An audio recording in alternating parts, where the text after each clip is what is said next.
নমস্কার, আপনারা দেখছেন সংবাদ বাংলা ইউটিউব চ্যানেল। আপনাদের সাথে আমি পায়েল। জানাবো আজকের কিছু গুরুত্বপূর্ণ খবর।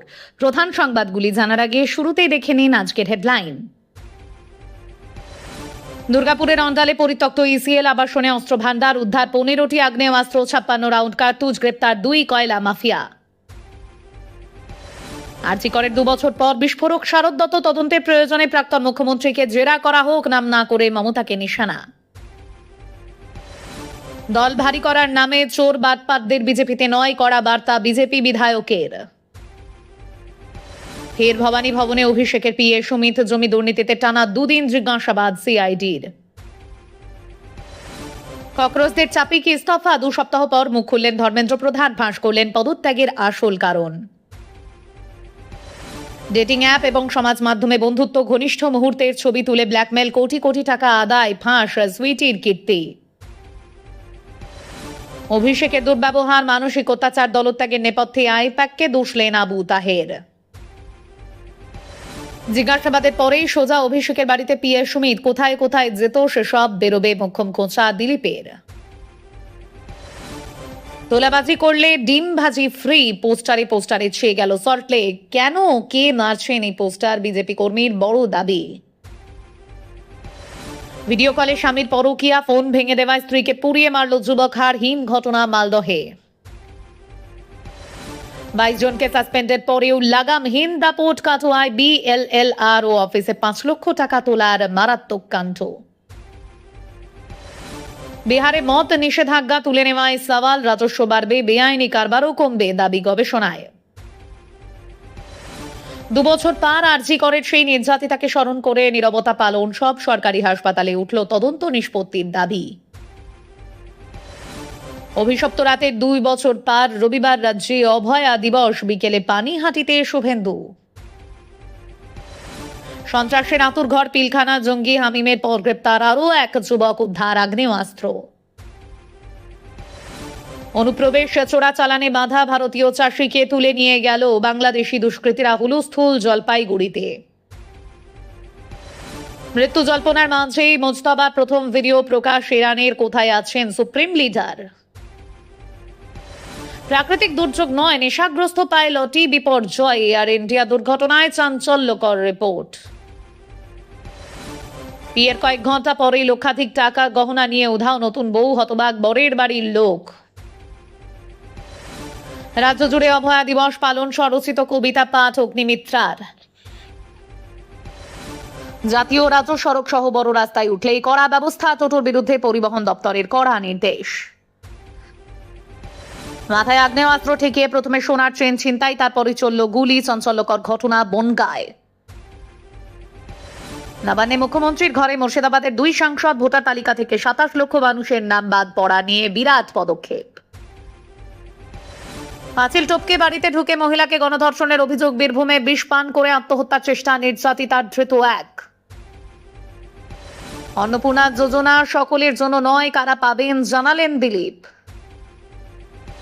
রবিবারও পিছু ছাড়ছে না বৃষ্টি, উত্তর থেকে দক্ষিণ ভারী দুর্যোগের কড়া সতর্কতা। প্রিয় দর্শক, আপনি যদি আমাদের চ্যানেলে নতুন হয়ে থাকেন তাহলে চ্যানেলটিকে সাবস্ক্রাইব করে পাশে থাকা বেল আইকনটি ক্লিক করে রাখুন পরবর্তী খবরের আপডেটগুলো সবার প্রথমে পেতে। আরজিকর কাণ্ডে কি এবার ফেঁসে যাবেন প্রাক্তন মুখ্যমন্ত্রী তথা প্রাক্তন স্বাস্থ্যমন্ত্রী মমতা বন্দ্যোপাধ্যায়? বর্তমান স্বাস্থ্যমন্ত্রী শারদ দত্ত মুখোপাধ্যায়ের মন্তব্যে তেমনই জল্পনা বাড়ল। ঠিক 2 বছর আগে 9 আগস্টের দিন শহর কলকাতা তথা রাজ্যে ঘটে গিয়েছিল মর্মান্তিক ঘটনা। পরে সেই ঘটনার রেশ গোটা দেশ ছাড়িয়ে বিদেশে পৌঁছে গিয়েছে। নড়ে গিয়েছিল পূর্বতন তৃণমূল কংগ্রেসের সরকারের ভিত। আজ রবিবার তেমনই এক 9 আগস্ট আরজিকর হাসপাতালে অভয়া কাণ্ডে বছর 2 পার। এদিন অভয়ার প্রতি সমবেদনা জানিয়ে স্মরণ করা হচ্ছে দিনটি। রাজ্যের সব সরকারি হাসপাতালে এদিন 2 মিনিট নীরবতা পালন করা হয়েছে।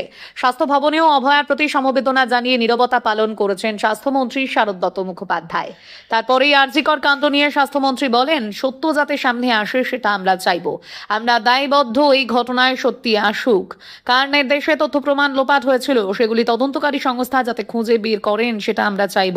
তদন্তের প্রয়োজনে তাদের যদি মনে হয় প্রাক্তন মুখ্যমন্ত্রীকে জেরা করা প্রয়োজন তবে করা হোক। হোক, কাউকে রেয়াত করা হবে না, কেউ তদন্তের বাইরে নন। শারদত্ত মুখোপাধ্যায় এদিন আরো বলেন, আমরা সংকল্পবদ্ধ, আমরা সংকল্প নিয়েছি কোনো মেয়ের সঙ্গে এই ঘটনা যেন না ঘটে।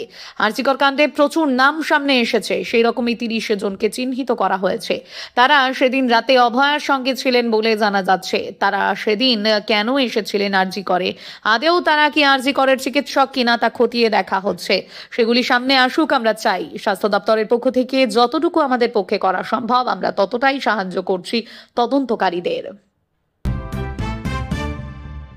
ককরোচদের চাপের মুখে কেন্দ্রীয় শিক্ষামন্ত্রীর পদে ইস্তফা দেন ধর্মেন্দ্র প্রধান। 2 সপ্তাহ পর অবশেষে বিষয়টি নিয়ে মুখ খুললেন তিনি। কেন পদত্যাগ করেছিলেন তার আসল কারণও ফাঁস করলেন প্রাক্তন শিক্ষামন্ত্রী। শনিবার ভুবনেশ্বরের একটি বেসরকারি কলেজের অনুষ্ঠানে আমন্ত্রিত ছিলেন ধর্মেন্দ্র প্রধান। সেখানে ভাষণ দিতে গিয়ে তিনি বলেন, জেনজি বা বর্তমান প্রজন্মের তরুণরা আমাদেরই সন্তান। আমার কোনো ব্যক্তিগত সমস্যা ছিল না, কিন্তু কেউ কেউ তাদের বিভ্রান্ত করার চেষ্টা করেছিল। ভারতে প্রতি বছর অন্তত 2 কোটি শিশুর জন্ম হয়। গত 10 বছরে 20 কোটি শিশুর জন্ম হয়েছে। তাদের আশঙ্কা রয়েছে তারাই ভারতকে বিশ্বগুরু হিসেবে গড়ে তুলবে। শিক্ষামন্ত্রী পদ আমার কাছে গুরুত্বপূর্ণ ছিল না। ধর্মেন্দ্র জানান, তিনি প্রধানমন্ত্রীর সঙ্গে দেখা করে মন্ত্রিসভা থেকে ইস্তফা দেওয়ার ইচ্ছা প্রকাশ করেন। এদিকে সূত্রের খবর, নিটের প্রশ্ন ফাঁস হওয়ার পরে ধর্মেন্দ্র সরে দাঁড়াতে চেয়েছিলেন। ততদিনে যন্তর মন্তরে পড়ুয়াদের প্রতিবাদ শুরু হয়ে গিয়েছে। অনশনে বসেছেন সোনাম ওয়াংচুক। ইস্তফা দিতে চেয়ে সরকারের কাছে আবেদন জানান ধর্মেন্দ্র, কিন্তু সেটা মঞ্জুর হয়নি। এহেন পরিস্থিতিতে শিক্ষামন্ত্রীর পদত্যাগ এবং একাধিক ইস্যু নিয়ে 20 জুলাই সংসদ অভিযানে নামে ককরোচ জনতা পার্টি এবং অন্যান্য পড়ুয়ারা। সেই অভিযানের পরই উচ্চ পর্যায়ের মন্ত্রীদের নিয়ে বৈঠক হয়। সেখানেও ধর্মেন্দ্র ইস্তফা ইচ্ছা প্রকাশ করেন। আবারও খারিজ হয় সেই দাবি, কারণ মোদী সরকার মনে করে ইস্তফা দেওয়া মানে সমস্যা থেকে পালিয়ে যাওয়া। তাই ইস্তফা না দিয়ে মন্ত্রীর উচিত পদে থেকে সমস্যার সমাধান করা। অবশেষে গত 25 জুলাই সকালে ইস্তফা দেন ধর্মেন্দ্র। সমাজ মাধ্যমে তিনি লেখেন, দেশের পড়ুয়াদের ভবিষ্যৎ, উন্নত ও দুর্নীতিমুক্ত শিক্ষা ব্যবস্থাই আমার কাছে সবচেয়ে গুরুত্বপূর্ণ। আমি নিজের দায়িত্ব থেকে কোনো সময় মুখ ফিরিয়ে নিইনি। প্রথম দিন থেকে নিটে প্রশ্ন ফাঁসের দায় নিয়েছি, কোনো সময় মুখ লুকোইনি।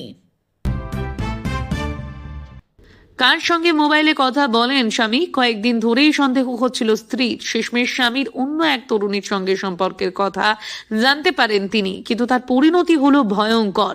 বধূকে জীবন্ত অবস্থায় পুড়িয়ে মারার অভিযোগ উঠল স্বামীর বিরুদ্ধে। মালদহের মানিকচক থানার নূরপুর পঞ্চায়েত এলাকার ঘটনা। পুলিশ সূত্রে খবর, শনিবার মালদহ মেডিকেল কলেজের বার্ন ইউনিটে 20 বছরের এক তরুণীর মৃত্যু হয়। মৃতার নাম চুন্নির খাতুন। কয়েকদিন আগে সম্পূর্ণ দগ্ধ এবং আশঙ্কাজনক অবস্থায় ওই বধূকে ভর্তি করানো হয়েছিল হাসপাতালে। তার মৃত্যুর পর স্বামীকে গ্রেপ্তার করা হয়েছে। অভিযুক্তের নাম সামিউল শেখ, বাড়ি মালদহের মানিক চকের নূরপুরে। চুন্নির বাড়ি বিহারের কাটিহারে। বছরখানেক আগে সম্বন্ধ করে তাদের বিয়ে হয়। চুন্নির বাপের বাড়ির লোকজনের অভিযোগ, মাস কয়েক আগে তাদের মেয়ে জানতে পারেন যে স্বামী অন্য এক তরুণীর সঙ্গে প্রেম করছেন, তা নিয়ে অশান্তি হতো। অভিযোগ, স্ত্রীর গায়ে হাত তুলতেন সামিউল। দিন কয়েক আগে বাড়িতে বসে প্রেমিকার সঙ্গে ভিডিও কলে কথা বলছিলেন সামিউল। চুন্নি সেটা দেখে ফেলেন। দুজনের ঝগড়া শুরু হয়। রাগের মাথায় স্বামীর মোবাইল আছাড় মেরে ভেঙে দেন স্ত্রী। তার পরিণতি হলো ভয়ঙ্কর। অভিযোগ, মোবাইল ভেঙে দেওয়ায় একটি বাঁশের খুঁটিতে স্ত্রীর হাত পা বেঁধে তার গায়ে আগুন ধরিয়ে দেন সামিউল। বধূর চিৎকার চেঁচামেচি শুনে স্থানীয়রা ছুটে গিয়েছিলেন, তবে তাকে উদ্ধার করার সময়ের মধ্যেই শরীরের অধিকাংশ পুড়ে গিয়েছিল। মালদা মেডিকেল কলেজে ভর্তি করানো হয়েছিল 20 বছরের বধূকে। শনিবার মারা যান তিনি। চুন্নির বাপের বাড়ির অভিযোগের প্রেক্ষিতে মূল অভিযুক্ত সামিউলকে পাকড়াও করেছে পুলিশ। পেশায় ব্যবসায়ী ওই যুবকের স্ত্রীকে খুনের অভিযোগ নিয়ে প্রশ্ন করা হলে জবাব দেননি। এছাড়াও চুন্নির দেওর আনিস শেখ, ননদ চামেলি বিবি এবং শাশুড়ি দিলনুর বিবির বিরুদ্ধে মানিকচক থানায় লিখিত অভিযোগ দায়ের করা হয়েছে, তবে তারা সকলেই পলাতক বলে জানিয়েছে পুলিশ। চুন্নির আত্মীয়রা বলছেন, বিয়ের পর সব ঠিকঠাকই ছিল, গত 3 মাস ধরে সমস্যা শুরু হয়। স্বামীও স্থানীয় এক তরুণীর সঙ্গে বিবাহ বহির্ভূত সম্পর্কে জড়ান। প্রায়শই ভিডিও কলে তারা কথা বলতেন। ওই নিয়ে আগেও অশান্তি হয়েছে স্বামী স্ত্রীর, কিন্তু এমন ঘটনা যে ঘটবে তা তারা কেউই কল্পনা করতে পারেননি। দল ভারী করার নামে চোর বাটপারদের বিজেপিতে আনা যাবে না। ভোটের পর দলে যোগ দেওয়া একাংশকে নিশানা করে এমনই কড়া বার্তা দিলেন হাবড়ার বিধায়ক দেবদাস মণ্ডল। একই সঙ্গে দলের সিদ্ধান্ত না মানা নেতাকর্মীদের সতর্ক করেন তিনি। দেবদাস বলেন, 4 তারিখের পরে যে বিজেপি হয়েছে, গেরুয়া রং আর পতাকা নিয়ে তাদের কোনো জায়গা নেই। হাবড়াতেও এমন কাউকে জায়গা দেওয়া হবে না বলে জানান তিনি। শনিবার বারাসাতের বিধায়কের সংবর্ধনার আয়োজন করে বিজেপির বারাসাত সাংগঠনিক জেলা ছিলেন বিধায়ক শঙ্কর চট্টোপাধ্যায়, জেলার সভাপতি সভাপতি রাজীব পোদ্দার সহ নেতৃত্ব। সেখানে দেবদাস বলেন, দল যাকে দায়িত্ব দেবে সে কানা হোক, খোঁড়া হোক, অন্ধ হোক, সে যেই হোক তাকেই মানতে হবে। তার অভিযোগ, নিজেদের জনভিত্তি না থাকায় কিছু নেতা দল ভারী করতে চোর বাটপারদের নিয়ে আসছেন। এ নিয়ে দেবদাসের হুঁশিয়ারি, তাড়ান এই লোকগুলোকে, তাড়ান, এরাই দলকে সর্বশান্ত করছে, ভাঙন ধরাচ্ছে। বিজেপি কর্মীদের মারধর, মানুষের ওপর অত্যাচার, ক্লাব বা মন্দির দখলের অভিযোগ থাকা তৃণমূল কর্মীদেরও দলে জায়গা না দেওয়ার বার্তা দেন তিনি। দেবদাস বলেন, 4 তারিখ পরে যে বিজেপি হয়েছে গেরুয়া রং আর পতাকা নিয়ে, তাদের কোনো জায়গা নেই। হাবড়াতেও এমন কাউকে জায়গা দেওয়া হবে না বলে জানান তিনি। পাশাপাশি তৃণমূল ও সিপিএমকে নিশানা করে 34 বছরের বাম ও 15 বছরের তৃণমূল শাসনের সঙ্গে প্রসঙ্গ তোলেন দেবদাস। তাদের মায়াপুরে গিয়ে সংকীর্তন করে শোধরানোর পরামর্শ দেন। মাথায় এখনো দিদির ভূত থাকলে জুতো পেটা করা হবে বলেও হুঁশিয়ারি দেন তিনি। বলে রাখা প্রয়োজন, শনিবারই তোলাবাজি নিয়ে কড়া বার্তা দেন বিজেপির রাজ্য সভাপতি শ্রমিক ভট্টাচার্য। স্পষ্ট জানিয়ে দেন, রাজ্যবাসী জামা বদলের জন্য ভোট দেননি, জামার ভিতরের মানুষটার বদল চেয়েছেন। যেখানে বিচ্যুতি দেখা যাচ্ছে সেখানেই দলীয় সংগঠনের পক্ষ থেকে ব্যবস্থা নেওয়া হচ্ছে। শুধু তাই নয়, নিচু তলায় তোলাবাজি রুখতে জেলার পর্যবেক্ষকদের গুরু দায়িত্ব দেওয়া হয়েছে বলে সূত্রের খবর।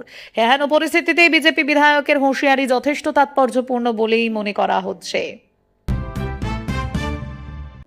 দুর্গাপুরের অন্ডাল এলাকায় ইসিএল এর পরিত্যক্ত আবাসে অস্ত্র ভান্ডার। বেঙ্গল এসটিএফ অভিযান চালিয়ে বিপুল অস্ত্র উদ্ধার করেছে। গ্রেপ্তার হওয়া 2 কোল মাফিয়াকে নিয়ে গতকাল শনিবার রাতে ওই তল্লাশি অভিযান চলে, এমনই প্রাথমিকভাবে জানা গিয়েছে। কয়লা মাফিয়াদের মাধ্যমে কেন এত বিপুল অস্ত্র মজুত রাখা হয়েছিল সে বিষয়ে জোর চর্চা শুরু হয়েছে। গত মঙ্গলবার রাঁচি থেকে গ্রেপ্তার করা হয়েছিল কুখ্যাত কয়লা মাফিয়া শামশের হোসেনকে।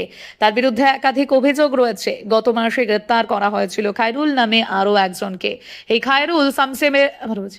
খায়রুল শামশেরের কয়লা চোরাচালানের সঙ্গী বলে জানা গিয়েছে। দুজনকে গ্রেপ্তার করে এসটিএফ। নিজেদের হেফাজতে রেখে দীর্ঘ জেরা চালানো হয়।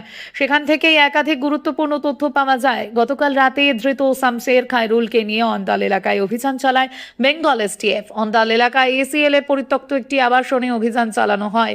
দীর্ঘ অভিযানের সন্ধান মেলে বিরাট অস্ত্র ভান্ডারের। আবাসনের এক জায়গা থেকে উদ্ধার হয়েছে 15টি আগ্নেয়াস্ত্র ও 56 রাউন্ড তাজা কার্তুজ।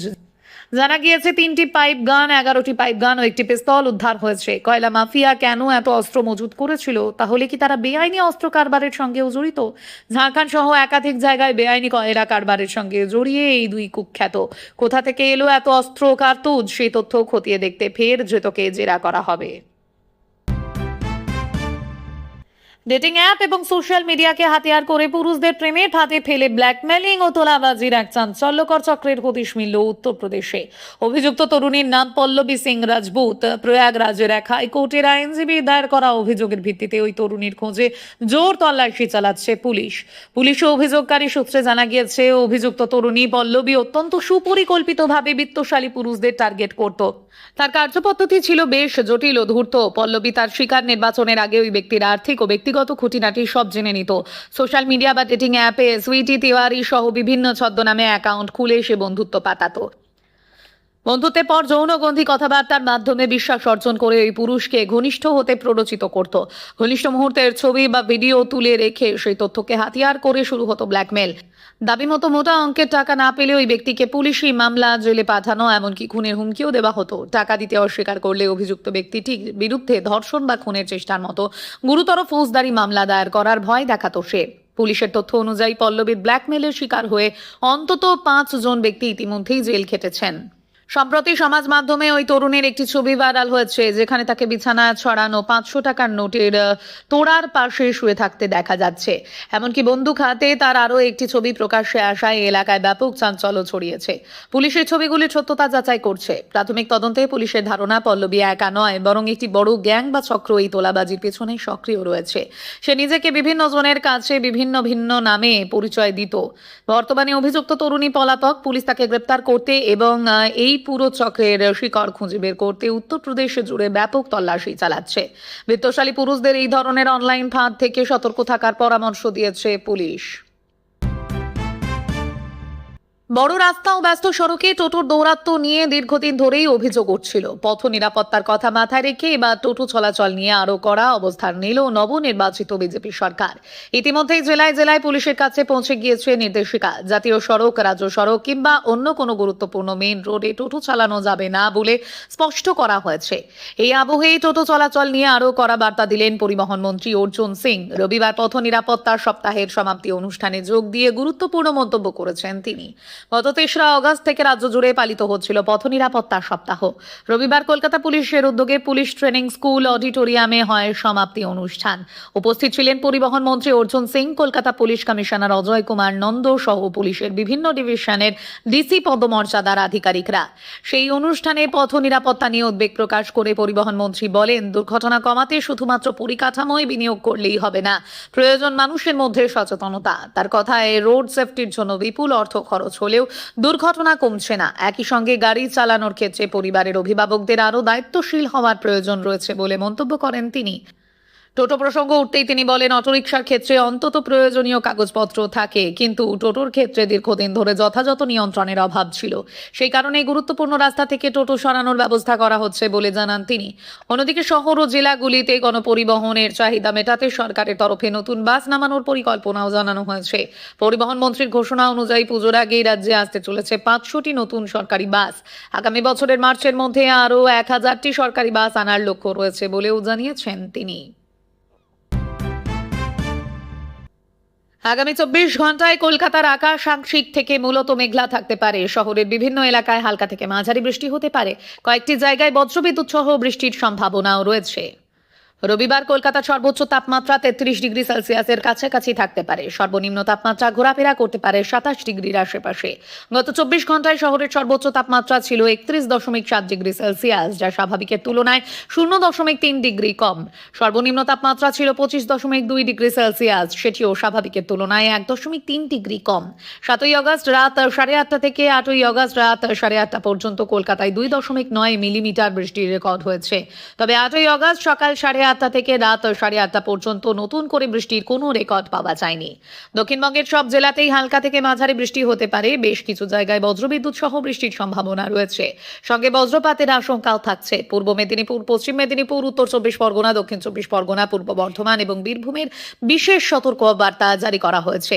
এই জেলাগুলির 1 বা 2টি জায়গায় বজ্রবিদ্যুৎ সহ ঝোড়ো হাওয়া বইতে পারে। ঘন্টায় 30 থেকে 40 কিলোমিটার বেগে দমকা হাওয়া চলার সম্ভাবনা রয়েছে।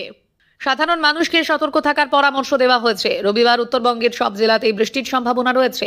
অধিকাংশ জায়গায় হালকা থেকে মাঝারি বৃষ্টি হতে পারে। কয়েকটি এলাকায় বজ্রবিদ্যুৎ সহ বৃষ্টি হতে পারে।